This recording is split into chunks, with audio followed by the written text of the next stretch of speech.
Hello everyone, welcome back to our channel. अगर आप SSC stenographer 2026 की प्रिपरेशन कर रहे हैं तो इस वक्त हर कैंडिडेट दिमाग में एक ही सवाल चल रहा है। वो ये है कि एसएससी स्टेनोग्राफर की एग्ज़ाम डेट अभी तक क्यों नहीं आई और एग्ज़ाम आखिर कब तक हो सकता है। सो फ्रेंड, अगर आप भी इस सवाल का जवाब ढूंढ रहे हैं तो इस वीडियो का एंड तक ज़रूर देखिए। इस वीडियो में हम किसी भी अफवाह या फेक डेट की बात नहीं करेंगे। हम बात करेंगे एसएससी के पैटर्न, पिछले सालों के ट्रेंड और करंट सिचुएशन की बेसिस पर क्या हो सकता है। ओके, तो सबसे पहले एक इम्पॉर्टेंट बात कि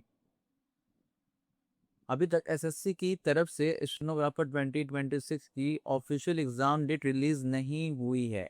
उन्होंने ऐसी कोई एग्ज़ाम डेट रिलीज़ नहीं की है।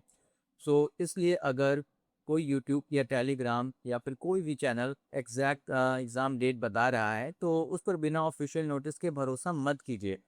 दोस्तों, कॉम्पिटिटिव एग्ज़ाम में सबसे बड़ा नुकसान गलत इन्फॉर्मेशन करती है। बहुत से स्टूडेंट फेक अपडेट्स देखकर या तो पैनिक हो जाते हैं या फिर पढ़ाई ढीली कर देते हैं। आपको इन दोनों गलतियों से बचना है, ठीक है। अब बात करते हैं कि एग्ज़ाम कब हो सकता है। So let's start. अगर हम एसएससी के पिछले सालों के ट्रेंड को देखें तो नोटिफिकेशन और एप्लीकेशन प्रोसेस के बाद कुछ समय के अंदर सीबीटी एग्ज़ाम कंडक्ट कराया जाता है। इसी ट्रेंड को देखते हुए अगर एसएससी स्टेनोग्राफर 2026 की एग्ज़ाम अगस्त के लास्ट से सितंबर के बीच में होने की संभावना लग रही है, अप्रॉक्स। ओके, लेकिन एक बार फिर क्लियर कर देता हूँ, ये सिर्फ एक्सपेक्टेड टाइमलाइन है, कोई ऑफिशियल नहीं है। ऑफिशियल एग्ज़ाम डेट नहीं है।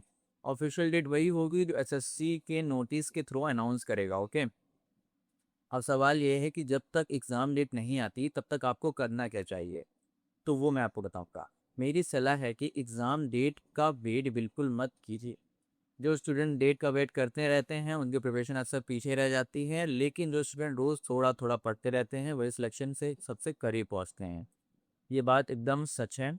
अगर आप सच में एसएससी स्टेनोग्राफर में सिलेक्शन चाहते हैं तो आज से ही एक रूटीन बना लीजिए। अभी से रोज़ कम से कम 1 या 2 घंटे डेली इंग्लिश के क्लासेस आपको लेना ही लेना है। इंग्लिश को दीजिए आप 1 से 2 घंटे।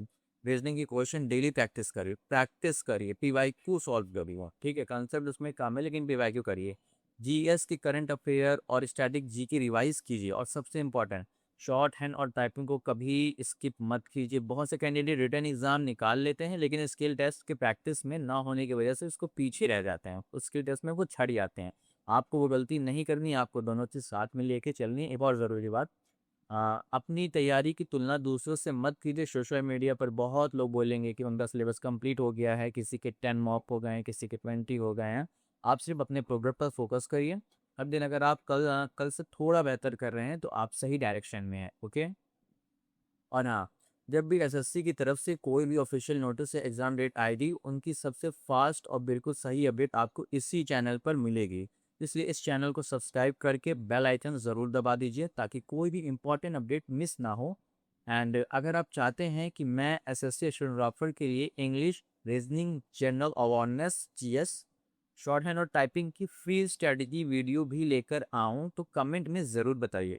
वीडियो पसंद आ गई हो तो लाइक करिए, अपने दोस्तों के साथ शेयर करिए और चैनल को सब्सक्राइब करना बिल्कुल मत भूलिएगा। ओके, तो मिलते हैं अगली वीडियो में। तब तक के लिए happy learning and best of luck for your SSC stenographer 2026 exam preparation. Thank you.